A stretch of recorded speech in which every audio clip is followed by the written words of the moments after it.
Muy buenas tardes a todos y a todas. Señora Presidente de la Confederación Intersindical Internacional, querida compañera Sarah Barrow, señor Secretario General Guy Ryder, señores y señoras delegados de cientos de países de nuestro mundo, en primer término agradecer en nombre de mi país, la Argentina, la deferencia por parte de la Confederación Sindical Internacional de invitarme a clausurar este Congreso de delegados de todo el mundo. Sara recién recordaba mis palabras en Ginebra durante el año pasado, ya desatada la crisis, y cuáles eran los instrumentos y cuál era nuestro concepto frente a cómo debía abordarse esta crisis inédita, financiera, económica, social, pero fundamentalmente política y cultural, la más grande que se recuerde desde 1930. Y yo, hace unos instantes, recordaba también otro momento en Ginebra, que fui cuando conocí a Guy Ryder, y que fue cuando fui invitada a la convención anual del año 2007. Allí asistió Guy en representación de los trabajadores, el entonces presidente de la Confederación de Empresarios Españoles, José María Cuevas, e invitaron a quien les habla, en ese momento senadora de la República Argentina, como la tercera pata de lo que es la negociación colectiva, Estado o política, trabajadores y empresarios. En aquel momento planteé lo que había sido nuestro modelo de desarrollo a partir del año 2003 y tal vez a muchos les haya parecido un mero ejercicio teórico, pero a la luz de la crisis que se ha desatado y que hoy ha corrido su epicentro del año 2008 con Lehman Brothers a Europa, con fuertes políticas de ajuste, debemos decir que desde la Argentina estamos viendo un escenario y una realidad muy parecida a la que vivió mi país en el año 2001, cuando implosionó un sistema económico, cuando se defaultó la deuda soberana más importante que recuerda la historia del mundo y que había sido precedida esa crisis de políticas de ajuste muy similares a las que hoy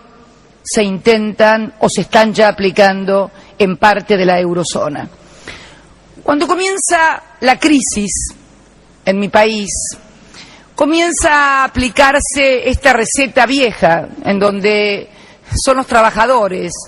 los que no fueron invitados a la fiesta, los que no participaron de los festejos, pero los que finalmente tienen que hacerse cargo de la cuenta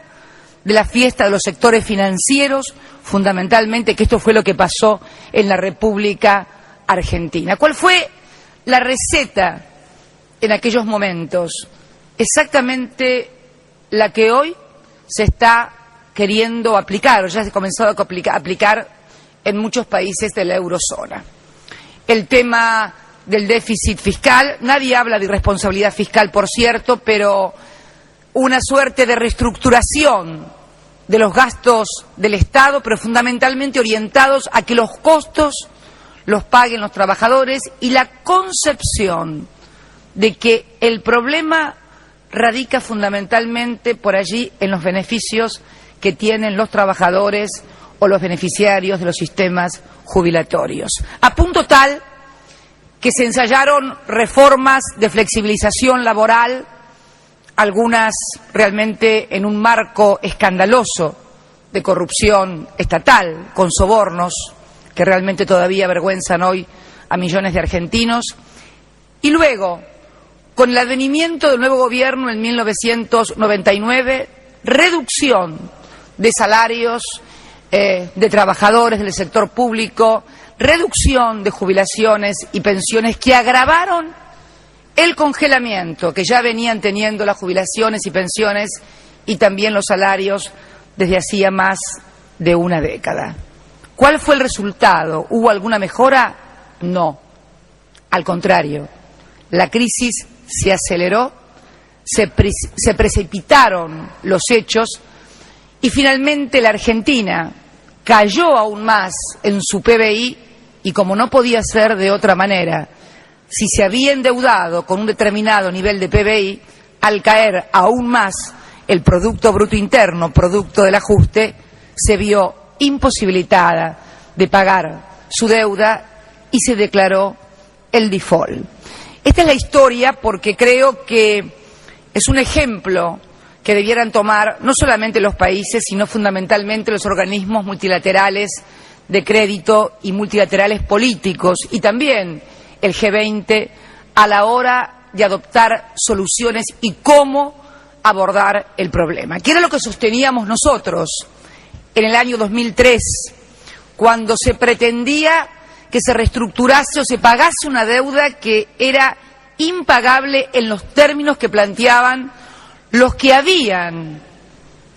comprado bonos de la deuda argentina a precios irrisorios, que habían obtenido rentas durante la década de los años 90,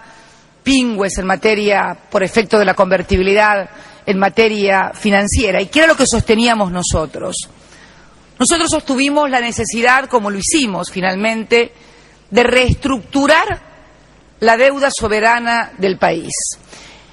pero reestructurarla en base a las necesidades del país y en base a no hacer un ajuste que fuera pagado por los trabajadores y el consumo popular, porque sosteníamos precisamente que solamente un crecimiento y desarrollo del mercado interno, que un crecimiento del poder de consumo de los trabajadores, asalariados, pensionados y jubilados, iba a permitir generar un crecimiento del Producto Bruto Interno que finalmente permitiera hacer honor a los compromisos internacionales. El expresidente Kirchner, me acuerdo, sostuvo en varias oportunidades ante la Asamblea General de Naciones Unidas con motivo de las reuniones que se hacen anualmente en Nueva York, que ningún muerto paga sus deudas. Los únicos que pueden pagar sus deudas son los que están vivos. Y para poder vivir hay que tener trabajo, hay que tener salario, hay que tener seguridad, hay que tener salud, hay que tener educación. No se entiende, no suena razonable que si un país tiene un determinado nivel de endeudamiento, que es por cierto alto, con la relación entre PBI y deuda, si lo obligan a bajar su PBI y su crecimiento, pueda pagar un mayor nivel de endeudamiento. Suena absolutamente ilógico y esto era lo que nosotros sosteníamos en el año 2003 en una situación muy, pero muy similar a la que viven hoy numerosos países de la eurozona. Sosteníamos la necesidad, primero, de una presencia del Estado en materia de inversión y de gasto público que fomentara la demanda agregada, que siguiera dando infraestructura a la economía y que fundamentalmente también interviniera fuertemente, porque está comprobado que el mercado no es un buen asignador de recursos. El mercado puede producir recursos, pero la regulación de su asignación, su contralor y su vigilancia, sobre todo en el sector financiero, son responsabilidades ineludibles por parte del Estado. Y luego de 8 años exactamente, 25 de mayo del año 2003 a 25 de mayo del 2010, 7 años para ser más precisos, 7 años exactos, la Argentina, que había defaulteado la deuda soberana más importante en la historia del país, acaba este martes de reestructurar el 92,5%